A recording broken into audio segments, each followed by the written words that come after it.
Hi, welcome to Fish Grind Poker. I'm Ben, a new Microstakes cash game player with the goal of crushing these games and moving up in stakes by studying, analyzing my sessions, and of course by playing some poker. Let's get into it.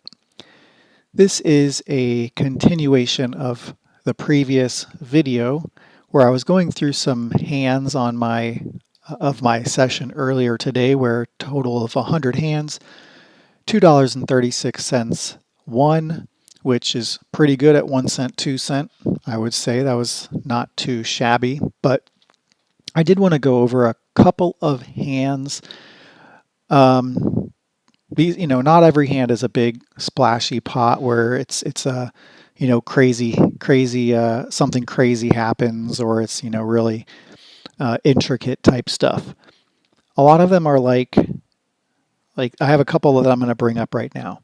The first one is Ace King suited. I have under the gun, and of course I'm going to raise this up. This is a classic hand where, if it happened to go to a pre-flop all-in race, I would go. That's a pretty much 50-50 flip versus most things, especially considering I'm under the gun. So everybody else would be later around the table. But I raise it up. It's going to fold around to the big blind, and he calls. The flop comes out 3 of diamonds, 2 of hearts, 7 of diamonds. Pretty bad for me, pretty bad for everybody, but if this were Ace King of diamonds, I would feel much more confident, obviously. This is just a really, crappy board.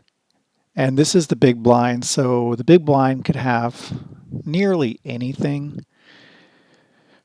I'm under the gun though, and I raise, so clearly I should have something big, or I should have something that's worth raising from under the gun. This guy could call, and with a board that's really terrible like this, he could bet, pretty much figuring that I'm not going to have anything that's going to connect with this except possibly some diamonds. But this hits my hand very poorly. With that being said, I went ahead and checked. He checked as well.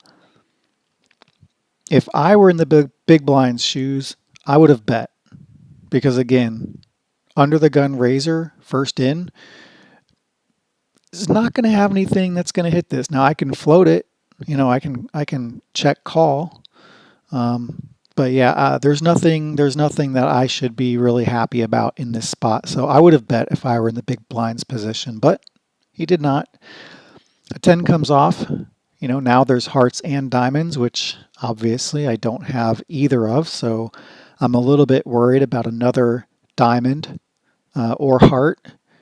Now he bets 3.5 into 7.5, so maybe he's got hearts. Maybe he's got something like Queen Jack of Hearts or Ace Jack of Hearts. Hard to really put him on anything because he's in the big blind. He could have really, again, anything. Could have like 8-9 of diamonds. Maybe no, that'd be pretty strong on this board. But yeah, my plan at this point was just going to be I have Ace King. It's pretty good for showdown value, so I'm hoping to check call. That's what my plan is. So I got an ace. I spiked an ace on the, and this was just a weird, you bet 1 big blind on the river. I don't know what that was for. Is it for value? If it's for value, I mean, get more than a 1 big blind. That's 2 cents in this game. Is he trying to bet something in hopes that I'm just going to call to get a cheap showdown? If he's afraid that I'm going to check because then I would bet, well, I'm not going to let him get away with betting 1 big blind and just calling, because that's, I think with an ace on the river, I've got this pot pretty much in the bag, and I'm going to try to get more than that. So I probably went too big. I kind of went pot.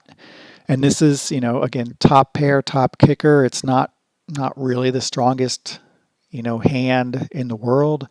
So I think that was too big. Maybe I could have gone, 6.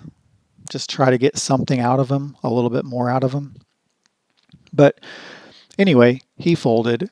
I just wanted to say in this board, even though the flop was far from anything that would hit my range,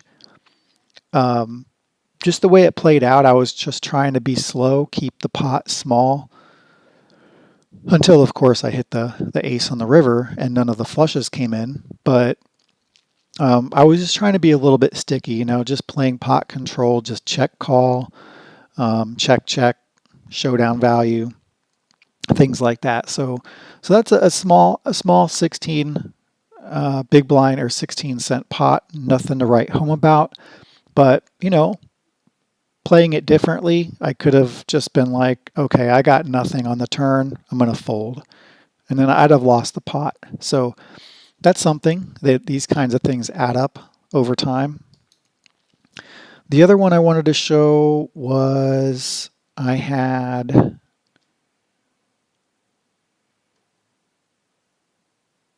this one here. It was a net loss of 13 cents, which is 6.5 big blinds.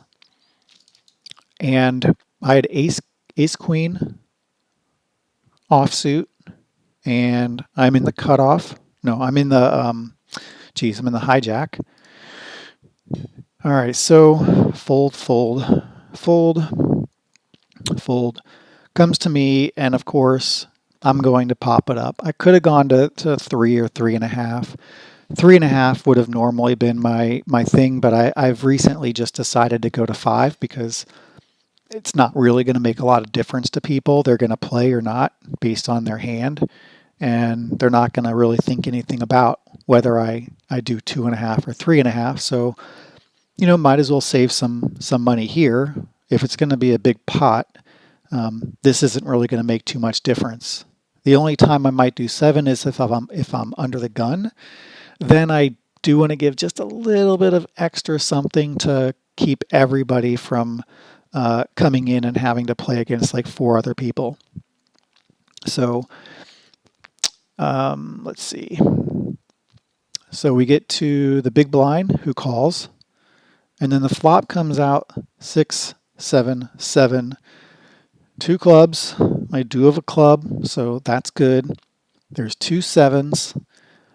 I don't really foresee him having a 7 having called. He could. Maybe 7, 8. Maybe 7, ace 7, maybe. Those are really the only 2 7s I could see. It's possible that he could have pocket 6s as well. Or he could have 2 clubs. Either way, that's not a board I like. He's in the big blind, so this could hit him. I'm pretty late in position, so it doesn't necessarily really hit me very well. So he checks, I check. Comes a 3 of clubs, so it completes any club draw that might be out there. Again, I still have a pretty high club draw, and even if I have clubs, even if I have a flush, he could have 6s. That is a possibility. I don't really think he'd have anything else. He could have pot. He could potentially have 6, 7. He could have like 6, 7 of hearts or something like that. But this is not looking good. I'm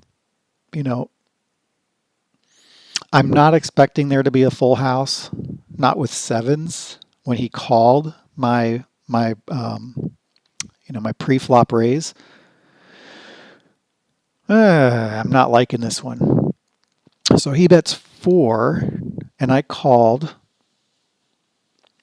I'm not really sure what I'm calling for. I guess a club, and then hoping it goes check, check, or bet small, call. Um, I guess that's pretty much all I'm really looking for. And he could still have the king, or he could have, um, he could have the ace. So he could even come out with a better flush than me. So pretty scary. Comes a queen. So is that a good card for me, or is that not a good card for me? I mean, yes, I have technically top pair, but again, he could have a flush. He could have a seven. He could have two pair. He could have a full boat.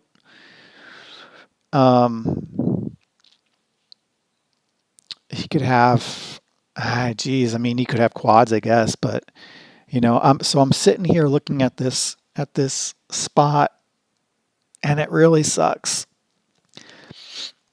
I've learned from a couple of recent bad plays to just not overvalue top pair, and don't go crazy when you've just got one pair, when you've got a one pair hand. It's not the hill to die on.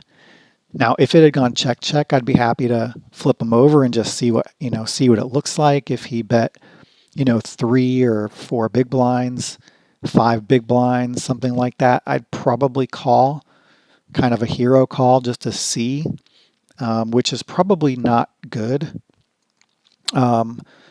I just don't know what 7 he has, except for ace 7.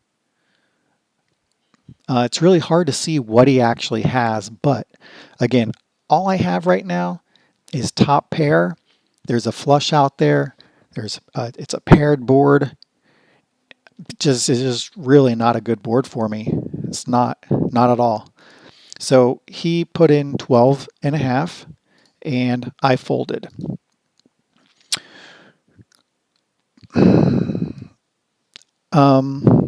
I didn't like folding this one because I was really curious, and I'm still curious. But I just think there was too much chance that I would have called and lost to a 7 or a flush. It's just too scary. So as much as I really wanted to see if I won that pot or not, that's 12 and a half big blinds. That's, about 25 cents, which is a quarter of a starting stack. So I had to let that go. And, I don't know if that was necessarily good or bad, if I was playing too tight. But yeah, I just didn't like where I was. I didn't like all the possible hands that were in his range to beat me. So yeah, I could have lost a lot more on that one. I could have won, but I thought there was a lot more likely chance based on how this went that I was going to lose. So I let it go, and those are 2 hands that I wanted to look over. Not super exciting, but those are the kinds of things that can help your overall win rate. If you like this video, give it a thumbs up and or subscribe. Comments are always appreciated as well, but please go easy on me. I am not a professional. Thanks again, guys. Take care.